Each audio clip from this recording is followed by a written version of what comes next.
I'm like, I'm just shooting. Please don't text me. And then, okay. I just said, don't text me because we're shooting. So don't text. Like, hey, we're about to shoot. I just want to keep everything quiet. And then a couple minutes later, okay. I just, I was like Scott with the email. I came in as like all the emails down. I'm like, Scott, the email's down. Yeah, I know. Yeah, but the email's down. I didn't know. Yeah, I emailed you about it. But the email's down, bro. Oh, how can you be so smart?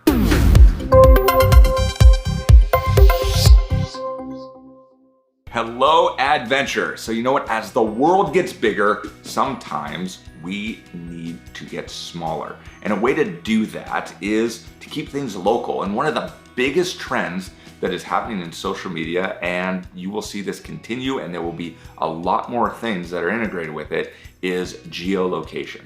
So geolocation just means that our tweet, actually Pinterest just changed it so that you can actually geolocate a pin. So whether that's a pin, whether that's a tweet, whether that's a check-in, whether that is your photo on Instagram, there will be options for you to place those pieces of social media onto a map. And so one of the things that you can do to raise your influence as you're reaching out for people is to use those geolocated social media posts. And so let me give you some examples of how I would maybe use this. There's lots of different groups. So yeah, that might be an interest to me with Star Wars or something like that. But there's other things, whether that's entrepreneurship or whether that is a certain type of cooking or something with fitness or motorcycles or cars.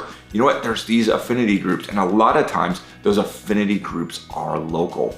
Well, what could happen at, for example, Comic-Con is that as people are posting on Instagram, they are geolocating that tweet. So if I'm looking for people to reach out to, we've talked about hashtags before. Yeah, if they use the right hashtag, that becomes a party, and that's a way for me to meet people, but also when they geolocate their photo or even their tweet. So I can look at that geolocated tweet and say, that person kind of has some of the same interests. They obviously live near me because we're at that same event. I'm gonna follow that person and I'm gonna just kind of look to see what their adventure is like, and then in turn they might like my stuff. People are taking their social media and they're putting it on a map. And so what you can do is you can find that media, and those people not only have the same interests, but they live near you. And so that is a good way for you to reach out and meet new people. Geolocation is something that you need to be aware of, and you can use it to increase your influence. So what I want to do is I'm going to show you just a way to do it on Instagram, Twitter, and Facebook on how we can find people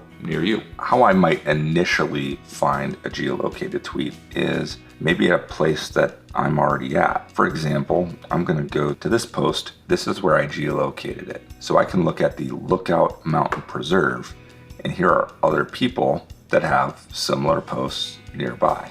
Let's say maybe I wanted to look at maybe where a conference or something was. So I'm going to maybe go for a hashtag. So let me put in a hashtag of MegaCon 2015. So it's 32,000 posts here versus 17,000 the previous year. But you can see in here is that I can look at those posts by the hashtag and look for people that might be like-minded in some way, maybe specifically like buy a costume. But sometimes a post is, for example, MegaCon convention.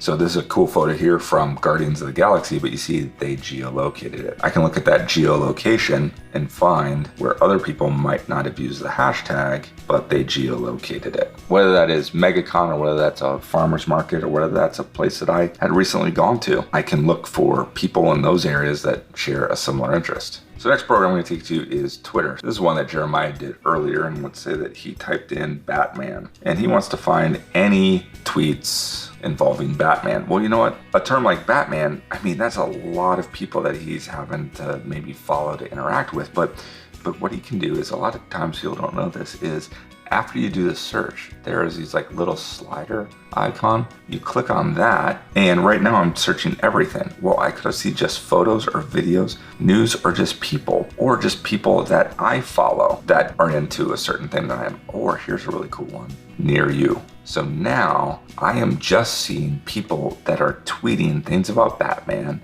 that live near me. And so that's a great way to reach out. Now, when you go to the full version of Twitter online, you have a lot more features in this advanced, but it's a great way to see tweets near you. So I'm going to show you how to do this kind of in Facebook. So I'm going to search for a city. I'm going to pick Emeryville. And so a lot of people, like, they're immediately going to go to like Emeryville, California, whatever it is I'm actually going to do the search by Emeryville, go all the way to the bottom. If I go to see all, so it's going to show me any of my friends that were in Emeryville, which last week Jeremiah and I were in Emeryville, California, and we were at Golden Gate Bridge and Pixar and doing all of that. This actually is a post I did a while ago of hanging out with my buddy Rich and my buddy winning Golden Globe. So it's showing you any of your friends and what they're posting near in Emeryville. But I can go to see all here. And now these are just some of the different places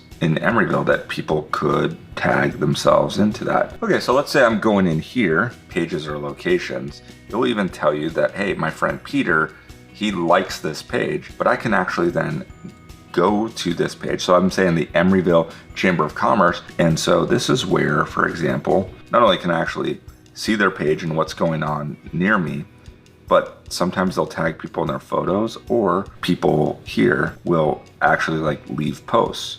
And this is where I can say, hey, you know what? Here's somebody that's really in to the Chamber of Commerce, and maybe they are into some of the same stuff that I'm at. That might be a good person to message or to follow there.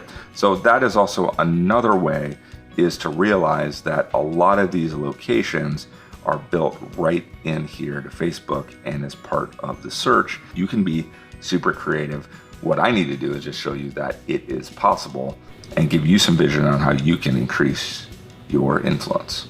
So sometimes in marketing uses words that are kind of like war. It's like this campaign, and we have to target people. And you see like all the words that they use, it's about this fight and this battle. Well, those aren't the ways that we approach social media. This isn't about trying to target people or to try to be strategic. This is more about falling in love. And so I'm gonna find people that have some of the same interests at me. And then I can say, hey, that was a killer costume. Or, hey, where did you get those radishes? That just seemed really weird. But it's not a war. It's social media is more like falling in love. And so the best thing is to reach out to maybe people that are nearby and share the same interests. Then for me to initiate that conversation, for me to leave a thoughtful comment, or me to just follow them. It doesn't mean I'm gonna follow them forever. I'm just gonna say, hey, good to meet you. And if nothing comes back, then hey, that's fine. But geolocated tweets and posts and pictures are just a great way for you to reach out and find people